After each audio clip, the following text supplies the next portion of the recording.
avons quelques détails à vous donner au sujet de la diplomatie rwandaise qui se noie, qui est en train de sombrer au milieu du chaos qui se profile à l'horizon. La mauvaise politique du Rwanda, une politique belliqueuse, une politique destructrice, une politique de manque de considération, de respect des droits internationaux. C'est cette politique qui met aujourd'hui en mal les relations de ces petits pays pauvres d'Afrique, de Grand Lac, avec le reste de ses voisins. Hier, beaucoup écouté, hier, beaucoup fréquenté, hier, beaucoup vanté. Aujourd'hui, j'étais aux oubliettes. Personne ne parle en bien du Rwanda. Des grandes marques qui étaient intéressées à venir au Rwanda sont en train d'annuler. De grandes compétitions sont en train d'être sabotées. Des grands clubs du monde qui portaient avec fierté Visite Rwanda ont enlevé cet insigne.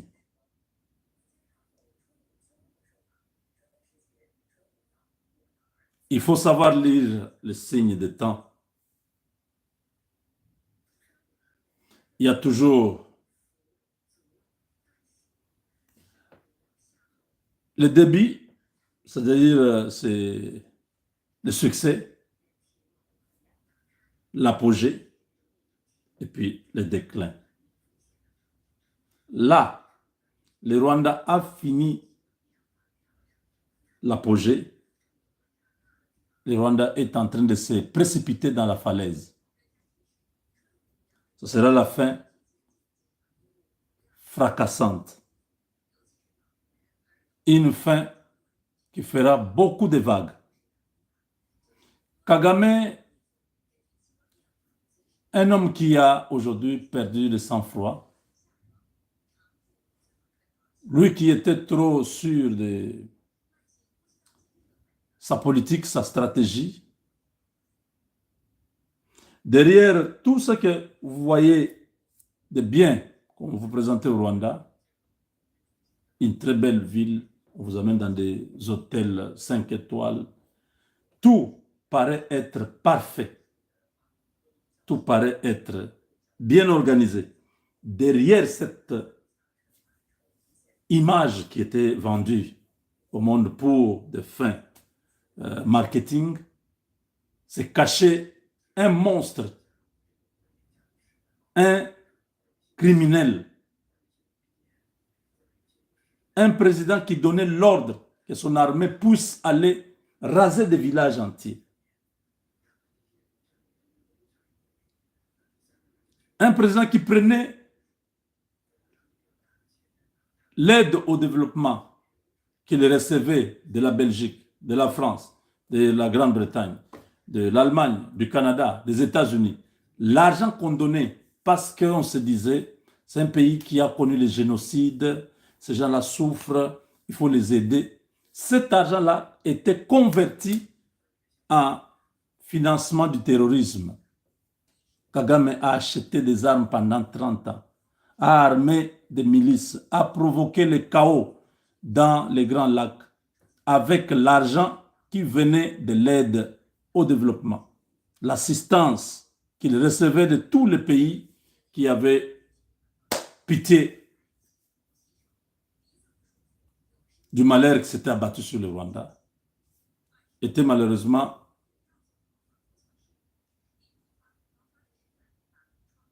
mal affecté. Aujourd'hui, tout le monde peut voir que c'était une grosse bêtise. Parce que l'allure que les choses sont en train de prendre, depuis le mois de décembre, à aujourd'hui, le mois de mars, c'est incroyable. Qui pouvait croire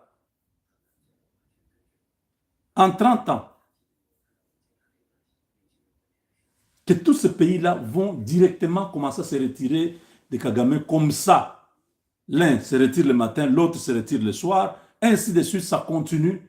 Et ils ne se sont pas limités à ça. Maintenant, c'est les sanctions. Ils sont en train de sanctionner tous ces lieutenants, les généraux, les ceci, pour les fragiliser, pour les mettre à genoux, pour l'amener à comprendre qu'il s'est moqué d'eux. Il les a roulés dans la farine. Toutes ces années, un discours manipulateur de FDLR. Voilà les génocidaires qui sont au Congo, les génocidaires. Aujourd'hui, tout le monde a compris que toutes ces théories, c'était des théories juste pour se victimiser, pour continuer à avoir l'argent. Aujourd'hui, personne n'a besoin de pouvoir bien expliquer parce qu'ils ont tous compris que le Congo était victime d'un mensonge, d'une légende inventée sur le soi-disant la protection des Banyarwanda, les Banyamulenge, tout ça. Des mensonges. Il n'y avait pas tout ça. Il n'y avait aucun problème de ce sens-là. Les Banyamulenge là sont dans les institutions de notre pays. Ils sont dans l'armée, ils sont dans la police, dans les services de renseignement. Ils sont partout. Et ça n'a jamais été un problème. Donc aujourd'hui,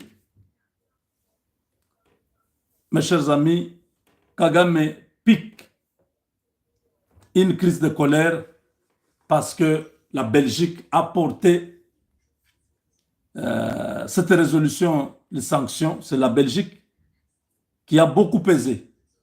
Le Luxembourg avait un peu bloqué, mais finalement, les sanctions sont tombées. Il était en colère, il a rompu avec la Belgique. Il a chassé les diplomates belges. Je vous ai dit que la Belgique est petite, oui, mais la Belgique la pèse beaucoup en Europe. Vous ne savez pas ce que la Belgique représente pour l'Europe. Le siège des institutions européennes, c'est en Belgique. Vous allez comprendre vite que eux-mêmes blancs, ils sont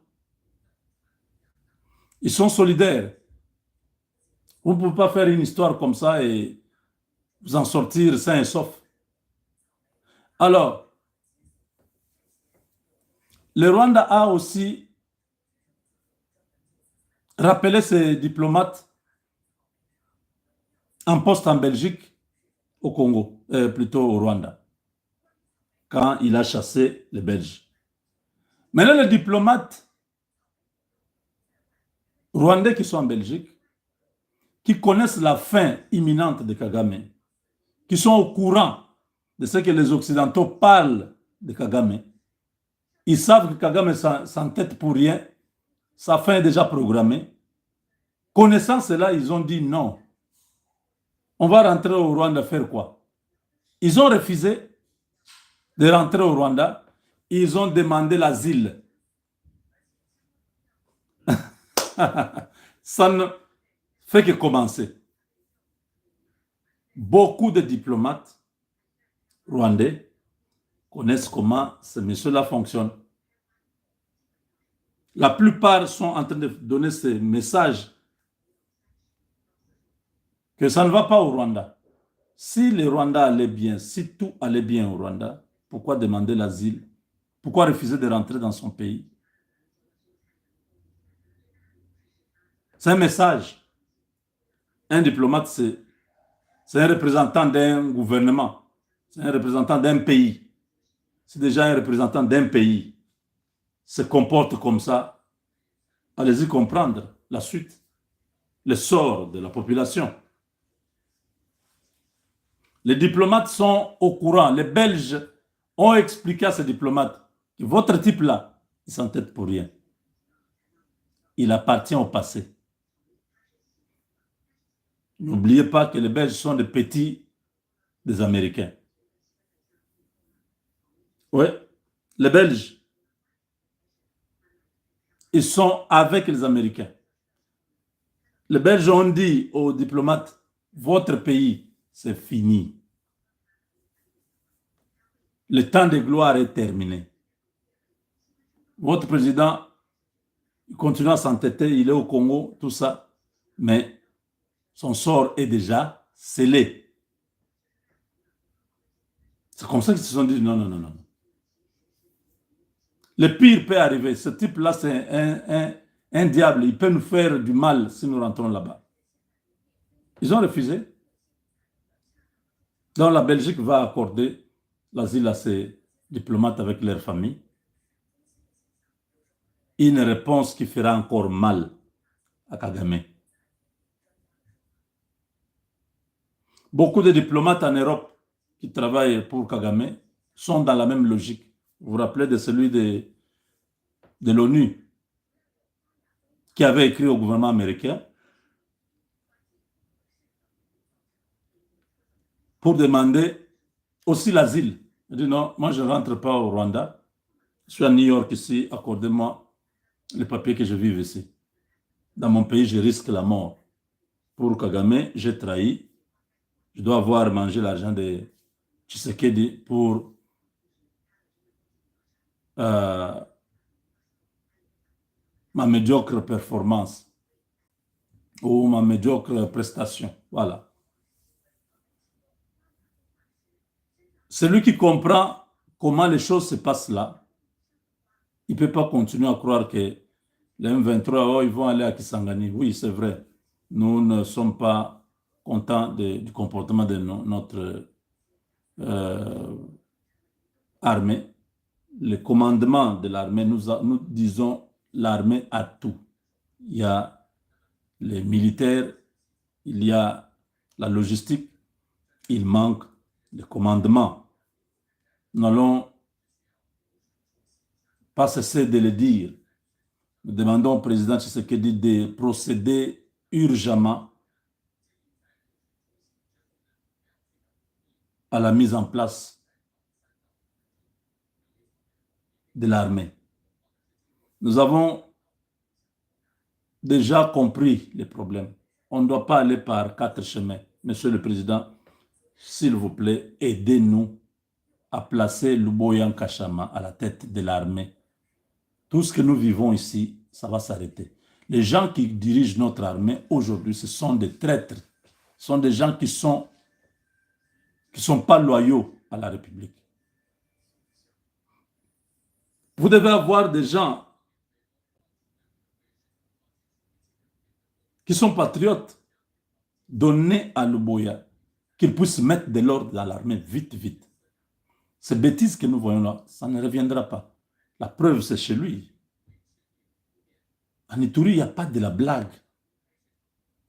À ce niveau ici du conflit, c'est vrai que nous sommes sur le plan diplomatique, oui, mais nous, en tant que nation, notre armée est en train de nous humilier par la chaîne de commandement. Comment on doit toujours dire, non, voilà, Walikale, le verrou est sauté parce qu'ils nous ont contournés. Cette histoire va continuer toujours. On doit toujours nous contourner, chaque fois nous contourner.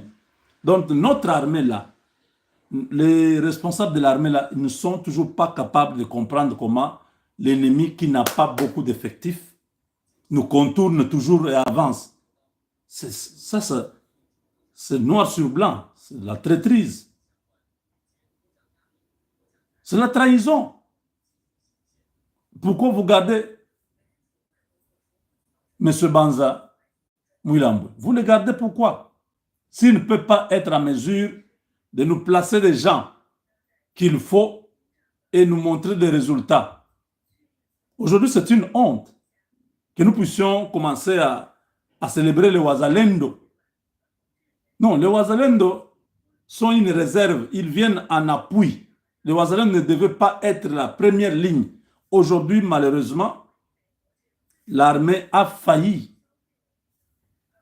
Aujourd'hui, heureusement, c'est les Ouazalendo qui sont en pole position. C'est eux qui sont en train de faire le travail. Pourquoi continuer à garder des généraux qui ne foutent rien pendant que nos jeunes Ouazalendo sont en train de faire le travail? Pourquoi? Monsieur le Président, procédez très rapidement au remplacement de l'état-major de Kinshasa. Le monsieur Laïcha Ligonza doit partir, donner des renseignements des opérations à un autre Congolais. On ne peut pas garder les mêmes personnes, il n'y a pas de résultat, vous les gardez. Vous attendez quoi? Que Kisangani tombe pour réagir?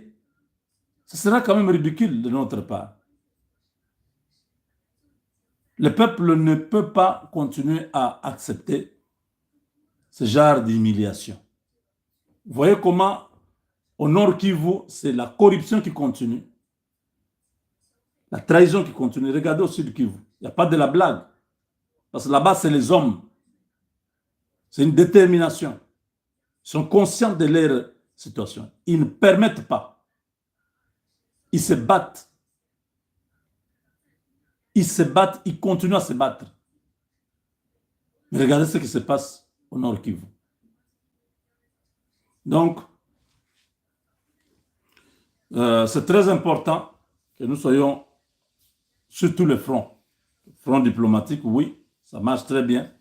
Front militaire, il y a quelque chose qui ne va pas. Et la responsabilité, ce sont les dirigeants de l'armée. C'est eux qui connaissent, parce que vous, vous êtes civil, vous ne connaissez pas quel est le général ou quel est le colonel qui peut être aux opérations là-bas, qui peut être déterminé à aller jusqu'au bout, à détruire l'ennemi. C'est eux qui connaissent. S'ils ne proposent pas ces gens-là, ils nous amènent des gens qui trahissent les gens, c'est-à-dire c'est eux qui sont dans le coup. On ne peut pas dire le contraire. Donc voilà. Je vous ai parlé de ce que les diplomates rwandais sont en train de vivre comme situation. Ils ont pris la décision de ne pas rentrer chez eux au Rwanda. Avec Dieu, nous vaincrons.